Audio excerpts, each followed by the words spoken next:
All right, thanks to Greg and the worship team doing a great job this morning. Really do appreciate it. There was an accident that took place. It was a lonely country road, single car, 4 fatalities. The officers arrived at the scene and there was apparently a mother, father, and 2 children, all deceased. So they were preparing the reconstruction scene of the crime to try to figure out, of the scene to see what had happened. And they couldn't quite piece it together. It just wasn't adding up. They didn't know how everything had happened. And they noticed a little bit later in the ditch that there was a monkey. This was unusual. We don't see too many of those in the wild in the U.S. And so the officers were very confused by this. And they could see that there were glass shards on the face of the monkey. Apparently the monkey had been in the car that had crashed. Now the officers were still perplexed by this event. They said, it would be really convenient if this monkey could tell us what had happened. And the monkey shook his head, yes. They said, wait a minute, you can understand us? And the monkey shook his head, yes. They said, really? Okay, were you in the car that crashed? The monkey shook his head, yes. Wow, okay, this is great. What were the kids doing in the car? And the monkey held up his fists like he was boxing. Oh, they were fighting each other. Monkey shook his head, yes. Oh, okay, so we got ornery kids fighting in the back seat. What was mom doing? Mom was doing this, the monkey showed. Oh, mom was lecturing the kids. And the monkey shook his head, no. Oh. Mom was lecturing dad. Monkey shook his head, oh, what was dad doing? Oh, so dad was drinking and mom was getting after him for his drinking. All right, that makes perfect sense. Now we understand how all this took place. Kids are fighting, dad's drinking, mom's yelling at dad. That explains everything. And they were just about ready to wrap it up when all of a sudden one of the officers looked at the monkey and said, what were you doing in the car? And the monkey says this. You wonder sometimes who's driving the bus, who's driving the car, who's in charge. That might be the number one question that's been asked the last 2 years during, the pandemic. We wonder every day, who's in charge, who's making decisions, who is actually coming out there and sharing this information as if it's to be truth. And there's so much confusion that goes on, we think that there's a monkey driving the car. And it's not just about policies or politicians in our country. We look at the Russia-Ukraine situation, and we have a lot of questions. Who's in charge of this show? Who's making these decisions? We wonder a lot about who is driving the bus. I'm reminded of an incident or two in history, in particular companies, wondering who was in charge. The first one goes back here, and of course my PowerPoint clicker just disconnected. So just one moment. All right, very good. Greg, why don't you come up here and see if you can get this up and running for me? No, Greg's not in here. That's great. Zach, you want to come up? We just lost the whole thing. So we'll see what happens here. We're going to think on the fly. So if you have to sign back in, the passcode is 1099. All right, very good. Okay, let's keep going on. In 2016, there was a report that came out against Wells Fargo. Do you remember this scandal? You remember what they got in trouble for? Opening fake accounts. See, Wells Fargo had not been having quite the business that they had intended to have. And because they didn't have the business, the numbers were going to go down, the investments were going to drop, they were going to be in trouble. So they opened up about 1.5 million fake accounts under real customers' names. And then they opened up 500,000 credit cards under customers' names. And then they charged fees to those who had inactive accounts. And it became a real problem. In 2016, the scandal finally broke. And what happened as a result is the CEO of the company had to resign. They were given $500 million in fines and $3 billion in settlements. $3 billion in settlements. And you just wonder, who was in charge that said, I got a great idea. Let's cheat and lie, and no one's going to find out about it. Now, this started in the 2016. This came out in 2016, so it would have started in the late 2010, early 2010s. That's already the technology age. That's already the time that everything gets found out. Was there not one adult? There we are. Awesome. Let's see if the clicker's working on this one. Whoop, almost dropped it. And awesome. Thank you. And appreciate it. Hand for Zach. Hand for Zach. Thank you. Technology's great when it works. But you can just imagine, like, there couldn't have been one adult that said, this is a bad idea. You know what? Let's take the hit. We didn't open up enough accounts. Let's come up with a new plan to get people to sign up. No, let's lie about it. We'll get away with it. No, never works. There's another event that took place a little bit before this that makes you wonder who was in charge. This goes back to the year 2000.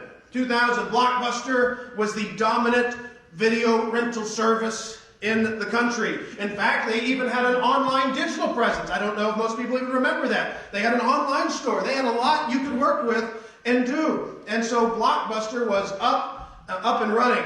And Netflix came to them with a proposal.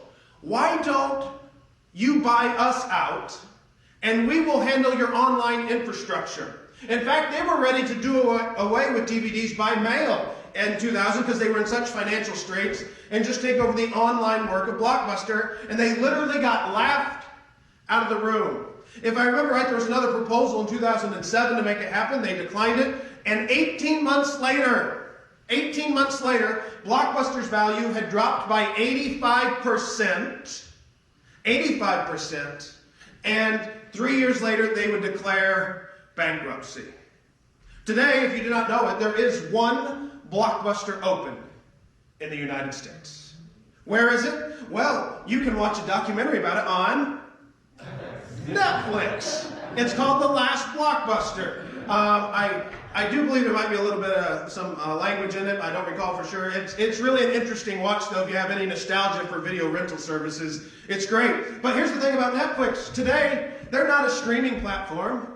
No, they are a production platform that makes so much original content, and they just happen to have a service that they can display it on. It is incredible. The evaluations have changed dramatically. You just wonder, was there not one person with enough foresight to say, you know, there might be something to this? And I'm not saying it would have been me. I need to point that out. I feel like I'm being mean to these people. Like, it's not like I would have been the guy who would have figured it out. But surely somebody, one voice of reason, would have been able to convince some people to at least give it some serious consideration. This is true not only, though, in the lives of companies. It's true in the lives of individuals. For example, 1 Kings chapter 12. We are at the time of King Rehoboam. Israel has had 4 kings at this point. They have had Saul, not so great. They had David, great king. Solomon, greater king. And then Solomon's son, Rehoboam. The people of Israel come to Rehoboam. They say, your dad was mean to us. He was harsh on us. The taxes were high. The labor was like slave labor. How are you going to treat us? And Rehoboam said, give me 3 days to think about it. Now that's a brilliant move on his part. He didn't respond with a knee-jerk reaction. He got some advice from others. So he went to the elders who advised his dad, King Solomon. What do you recommend I do? They said, lighten the load on the people because your father put a heavy load on them. Be kind to them. Treat them as a servant king, and they will follow you the rest of your life. And the next line says, but Rehoboam rejected that advice. So he went to his friends he grew up with. Said, hey guys, what should I do? They said, oh, we got a speech for you. And he liked their advice, and he went to the people. And when they came to him in 3 days, he said, look, my father put a heavy burden on you. Mine's going to be even heavier. He hit you with whips. I'm going to whip you with scorpions' tails. My pinky finger is thicker than my father's waist. Probably a euphemism for something else. It was very unpleasant words used by this king. But he liked that advice. And what happened is the nation of Israel was torn in two, and he lost almost every tribe. He didn't get to rule them anymore. And you just wonder, was there no advisor that could convince him otherwise? Why would he make such a boneheaded decision? We look at it in the Russia-Ukraine situation. Now, I don't know all the politics behind it, and I don't And anybody who says they do is probably fooling you to some extent. There's a lot of stuff going on. But you just look at situations like that and you wonder, who's in charge? Like, between all the country's responses and what's going on there, it's just so confusing. And you wonder, who's driving the bus?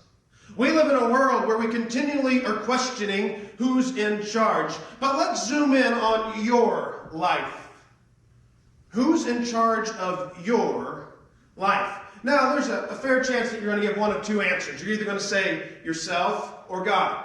And those are the two most common answers. I think in our country, the most common answer would be ourselves. And in fact, I think most people in churches would also say the same. Well, I'm ultimately in charge of my life because I make the decisions. I choose to go to work. I choose to go to play. I choose to go to church or not. I choose to do certain things. And therefore, ultimately, I'm in charge of my life. And ultimately, that's a very narrow focus. That's looking at life through the wrong lens. Ultimately, that's a pride focus. And Chris Hodges, in his book, The Daniel Dilemma, says, the worst sin in life is not murder, adultery, or lying. The worst sin is pride, because pride declares, I want to be God. If you say you are the most important person in your life in terms of decision making, you are the most in control of your life, you are telling God, I've got it. I'm in charge. Now, no doubt, we have to make decisions in life. And because God does not usually speak to us in an audible form, at least it's never happened for me, and we do have His Word to guide us, ultimately, we feel like we have a lot of influence in our life, and we do have influence in our own decision-making, of course. But we can't fail to see that God is at work.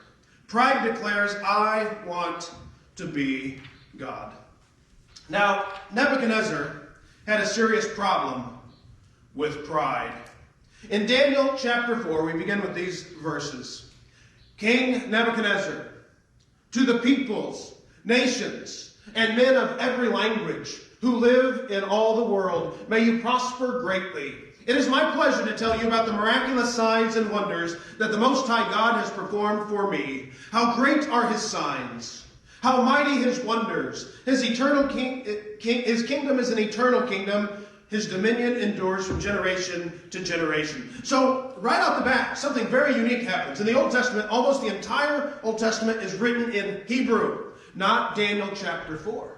It's written in a Babylonian dialect because it is written by that very hand of King Nebuchadnezzar. The king of Babylon wrote a chapter in the Bible. Think about that. That's just, that should really boggle your mind a little bit if you've never thought about it before. This wasn't a prophet. This wasn't, an apostle of Jesus. This wasn't someone who was divinely inspired, like maybe Paul, Timothy, Peter. This was just the king of Babylon who had an encounter with the living God. And he says, it is my privilege, it is my pleasure to tell you about it. And it sounds so positive. But once you get into the story, you realize this is anything but a positive story. In fact, it has a positive ending. But he had to learn a very difficult lesson. Verse 4, I, Nebuchadnezzar, was at home in my palace, contented and prosperous. I, Nebuchadnezzar, was at home in my palace, contented and prosperous. Perhaps one of the greatest difficulties people face in life is how to handle prosperity. We don't know how to handle prosperity. We know how to handle difficult times, and we do it quite well. And you may say, I don't think that's true, but it is. Whenever you have a child that's severely sick, whenever you have a job that's being cut or lost, whenever money is extremely tight and the rent is due, whenever you don't know how you're going to get through the next day, you learn to rely on God very strongly because your options are eliminated. You don't have any other choices. You say, well, I've relied on myself and it's failed. I got to rely on God in this moment. And when God sees you safely through, you're just grateful. You're thankful. But then what happens on the other side? What happens when things are going well for a while? You start to forget about God. Pride begins to creep back in. And as a result, we forget it is God who brought us to this land of prosperity. And you may say, well, good news, Mark. I'm not very prosperous. Odds are, if you live in America, you're pretty prosperous, okay? I understand that the grocery store prices are through the roof and gas prices are going up and the wallets are getting tight. I get it all. But we're still doing better than the majority of the world in terms of prosperity. So we need to get the right perspective on this at times. We have it so good from God. And when we have it so good, we tend to forget God. That's the difficulty of prosperity. And that's exactly what we see going on with Nebuchadnezzar. I was at home in my palace and prosperous. What was Nebuchadnezzar? You might say he was bored at home. Had so much money he didn't know what to do with it anymore. And that's when danger set in for him. Before we continue his story, ask the question, how can we start declaring our dependence on God? How can we start refocusing our life to be completely dependent on God at all times? How can we learn to start giving God the credit? How can we understand where credit is due? One of the great ways to do that is to pray. I know that sounds so simple. Christians are supposed to pray. But prayer is a point of submissiveness where you realize that God is in control of your life. That you are not the center of the universe. That He has a greater plan in store. And we need to seek Him to see what it's going to be. So where is credit due? Well, King Nebuchadnezzar has this dream. Now it's long. As we go through the chapter, I'm not going to cover all of it right now because it's just too much. Basically, it covers almost like 25 verses. Nebuchadnezzar has this dream that this large tree grows up to the heavens, and its branches extend so wide it can be seen from the ends of the earth. And every animal finds shade under the tree, and every bird finds a home in its branches, and it produces enough fruit to feed the world. That's a pretty impressive tree. But then a voice from heaven calls down and says, "Cut down that tree." And the animals flee, and the birds fly, and the tree is removed. And then it says, "Bind an iron fence around the stump and let it remain." And so here in this field of grass, a stump remains, but the tree is gone. And Nebuchadnezzar is disturbed by this dream. And so he calls in all the diviners, all the magicians, all the sorcerers in his employment. And he says, "What does this mean?" And they all say, "We have no idea." And so he calls in Daniel. Of course, Daniel has shown the ability to be an interpreter. It's kind of weird he didn't go to Daniel first. We see this happen at other times with Joseph and others. And so anyway, Daniel is brought in, and they say, "What's going on?" And Daniel begins to hear the dream. God gives him the interpretation, and Daniel's disturbed. He's afraid to tell Nebuchadnezzar what it means. And Nebuchadnezzar says, "Daniel, do not be afraid to tell me what God's revealed to you." Well, I'm sure he didn't feel too good about it, but he had to tell him. "You, O king, are that tree. You have become great and strong, and your greatness has grown until it reaches the sky, and your dominion extends to the distant parts of the earth. You, O king, saw a messenger, a holy one, come down from heaven, saying, 'Cut down the tree and destroy it, but leave the stump bound with iron and bronze in the grass of the field where its roots remain. Let him be drenched with the dew of heaven. Let him live like wild animals until 7 times pass by him.' This is the interpretation, O king, and this is the decree the Most High has issued against my lord the king. You will be driven away from people and live with the wild animals, and you will eat grass like cattle and be drenched with the dew of heaven. 7 times, which we believe to be 7 years, will pass by until you acknowledge that the Most High is sovereign over the kingdoms of men and gives them to anyone he wishes. The command to leave the stump of the tree is that the roots mean that your kingdom will be restored to you when you acknowledge that heaven rules." Last verse. "Therefore, O king, be pleased to accept my advice. Renounce your sins by doing what is right, and your wickedness by being kind to the oppressed. It may be that your prosperity will continue." One of Nebuchadnezzar's biggest downfalls, and in fact his biggest downfall, was pride. And I can't give him too much of a hard time for it, because Nebuchadnezzar had a lot to be proud about. He had a kingdom that extended into the highlighted green area there. That's a pretty significant area. A lot of dominion. He conquered at least 5 kingdoms and part of Egypt. Not all of it.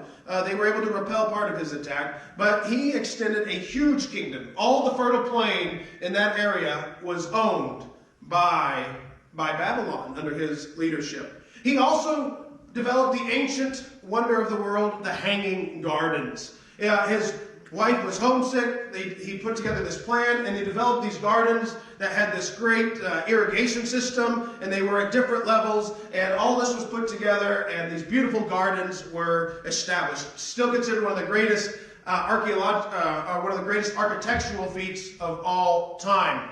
And then he had the walls around Babylon that he put together. The walls were so wide that they could race two chariots side by side across the tops. The city was considered unconquerable at that time. So Nebuchadnezzar is the one who was responsible for all these. He had a very successful resume.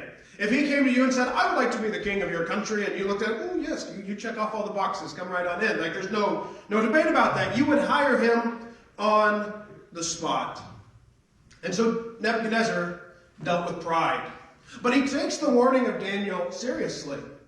Because for at least a year, Nebuchadnezzar seems to do well. But then we get to verse 28. All this happened to King Nebuchadnezzar 12 months later. You know, it's funny, we can get a warning sign and we can get serious for a short period of time. But how often we fall off the wagon. How often we get serious and then we get a lot less serious very quickly. 12 months later, as the king was walking on the roof of his royal palace of Babylon, this seems to be a theme for him, doesn't it? He's home, he's prosperous, he's bored, and then this dream wakes him up. 12 months later, he's home, he's prosperous, he's bored, and he says, is this not the great Babylon I have built as the royal residence by my mighty power and for the glory of my majesty? I guess he was so bored he just thought he ought to talk about himself. I don't know if you do that when you're at home. Is this not the great loaf of bread that I have baked? Am I the only one? Really? I mean, I don't know. Maybe we don't talk like this because we don't experience kingship like Nebuchadnezzar. But for whatever reason, he just felt the need to just shout it out. You know what, though? Even if we didn't have to shout it out, I bet we got some roots of pride in our minds. Just because we might have the common courtesy or decency not to brag about ourselves out loud, there's a fairly good chance we've had some prideful thoughts about ourselves. The words were still on his lips when a voice came from heaven. This is what is decreed for you, King Nebuchadnezzar. Your royal authority has been taken from you. What's the old saying? Pride goes before the fall. Yeah, and it's not true just for kings. It's true for me, and it is true for you. Life is very short.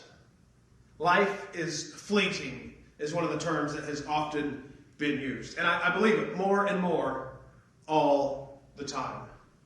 You know, when I came here, I had one child, Owen, who was less than a year old. And now he starts high school this fall. And of course, got the other four. And it just, it's like, my goodness, that seems to go by in the blink of an eye. And you say, Mark, that's nothing. I've got great-grandkids running around. And I'm glad for you. But how fast did that happen? It happened incredibly fast. Life is so quick. Do you realize how quick life is going by? And if you don't, you need to wake up to it. And if you do, what are you doing about it? Reminds me of the farmer and his wife who were sleeping one night, and they had a cuckoo clock. And a spring got stuck in the clock, and it started cuckooing at midnight. And it kept going, and it cuckooed 15 times. The farmer elbows his wife, says, quick, get out of bed, it's later than it's ever been.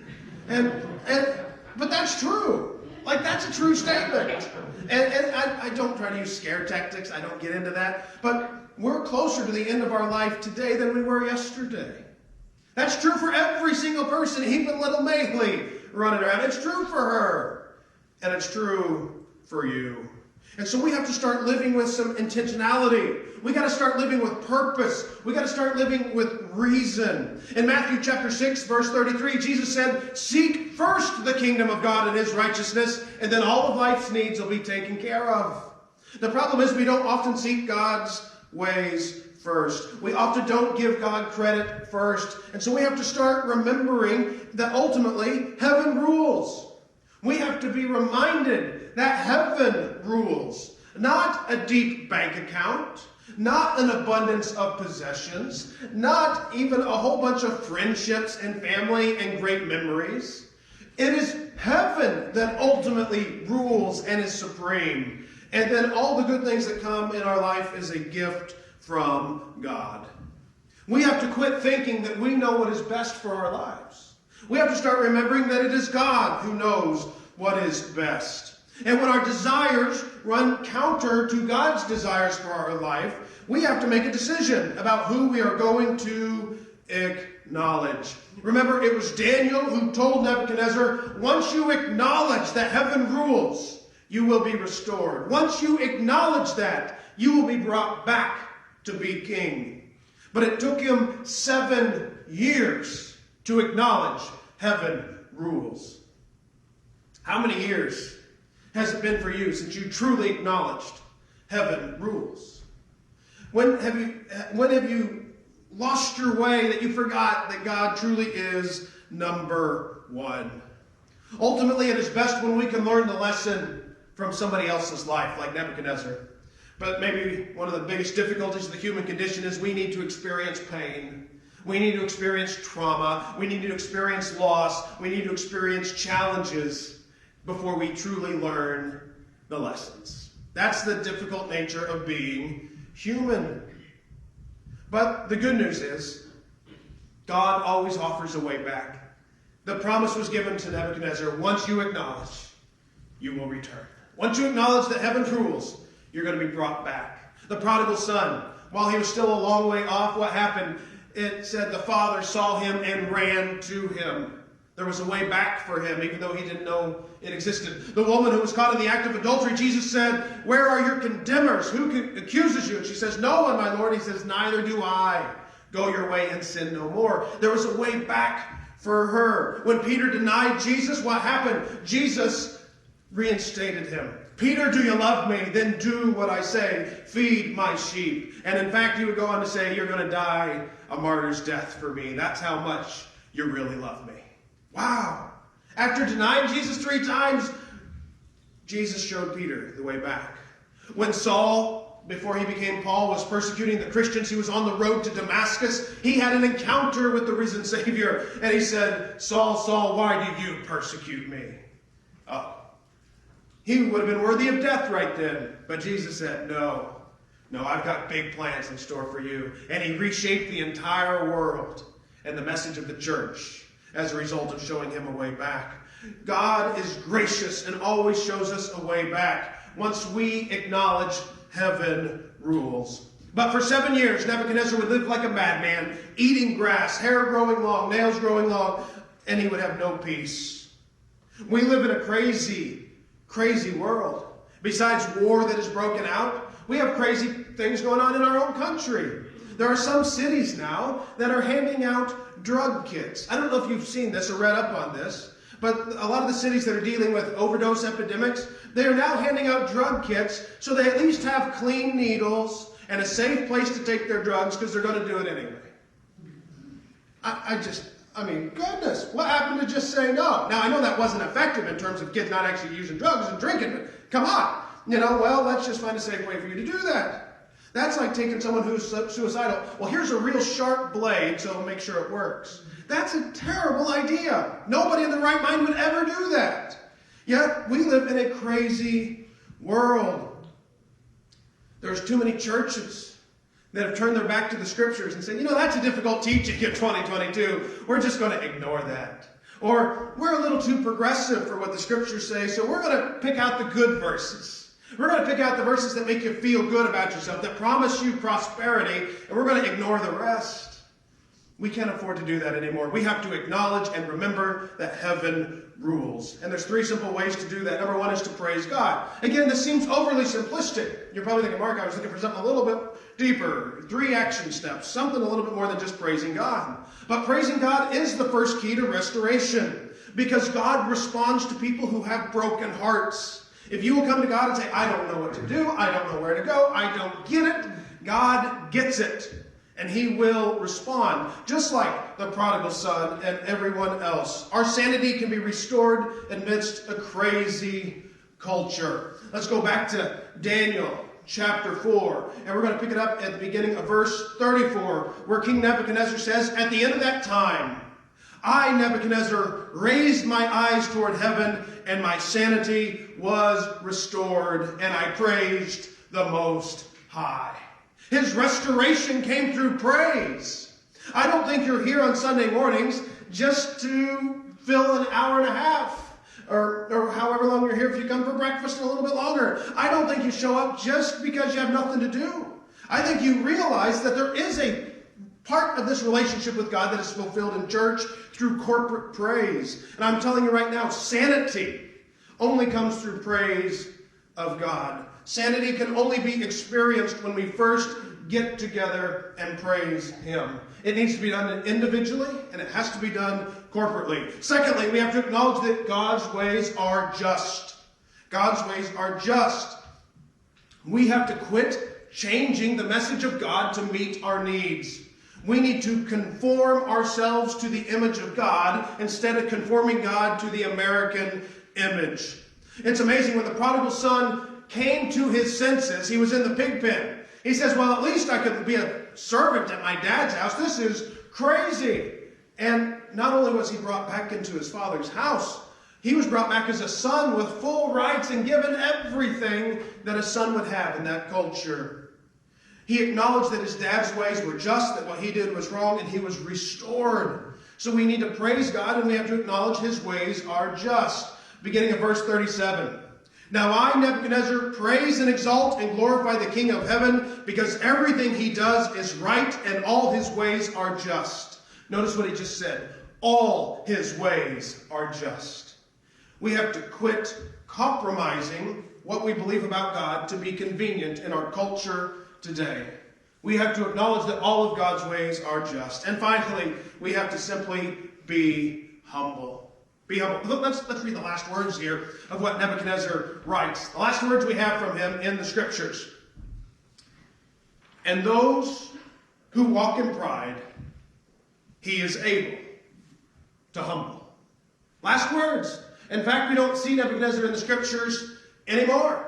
It moves on to probably his grandson or son at that time who takes over. That's it. But the last thing he acknowledged is he had walked in pride and he had been humbled. And Nebuchadnezzar's warning is avoid what he went through. His warning is don't go through what I went through, because if you walk in pride, God is able to humble you. God can humble you while you walk in opposition to him. Or we can willingly submit ourselves to his leadership. This goes back to the old Chuck Norris principle of life. What was it in Walker, Texas Ranger? Do you want to go the easy way or the hard way? Well, it wouldn't be much of a TV show if everybody picked the easy way. So they pick the hard way, they get kicked in the face, and then they get arrested. That's how it works in every episode. And it was always entertaining. But why do we want to keep getting kicked in the face? Every time we walk in opposition to God, we're inviting a roundhouse kick to the face. If Chuck Norris can take down every bad guy, I think God's got us covered, okay? We need to start walking in humility. I actually came across this phrase. I had used it maybe 3 years ago, and I'm going to just read it for you. It says, the saddest part of the human condition is that while we know how to avoid tragedy, we usually wait for tragedy to act. The saddest part of the human condition is that while we know how to avoid tragedy, we usually wait for tragedy to act. And there's a lot of ways you can look at this. Health is the easy one. I know I should diet and exercise. We wait until the heart attack. And then we're like, well, I guess I should do something about it. You know you should have done something about it, but you're waiting until the tragedy, the difficulty. Or or it's your job. You knew that the job was iffy. You're potentially going to be losing it, but you decided, I'm going to just keep myself busy at work. I'll make myself important. Before you know it, you're out of a job and you got nowhere to go. You knew what you should have been doing, but now you waited till you were unemployed to act. The saddest part of the human existence is we know what we need to do to avoid tragedy most of the time. But because of pride, we don't. We have to experience it. So as the worship team joins me on stage, I'm just wondering, are you humble before God, or do you need to be humbled before Him? I can't answer that question for you. Only you can. But there was an elder at a church down in Alabama years ago named Roy Stockstill, and he had this great quote. If you start your day on your face before the Lord, you have nowhere to go but up. The man on his face cannot fall from that position. If you start your day on your face before the Lord, you have nowhere to go but up. The man on his face cannot fall from that position. I love it. If you humble yourself before God, the scriptures say He will lift us up.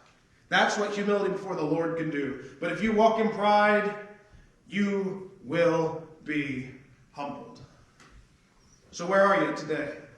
Do you really want to live a life of endurance, where you have the endurance to withstand hardship and perseverance, the reason why, and know why you're doing it? Do you want to have that life of endurance? I know that I do, and it only happens when you humble yourself before the Lord and trust Him in the leadership and oversight of your life. This morning, if you need to make that decision to humble yourself to His leadership so you can follow Him completely, if you need to find a church home to walk with, whatever you're looking for, you can begin to make that decision today by meeting me down front as we stand and as we sing.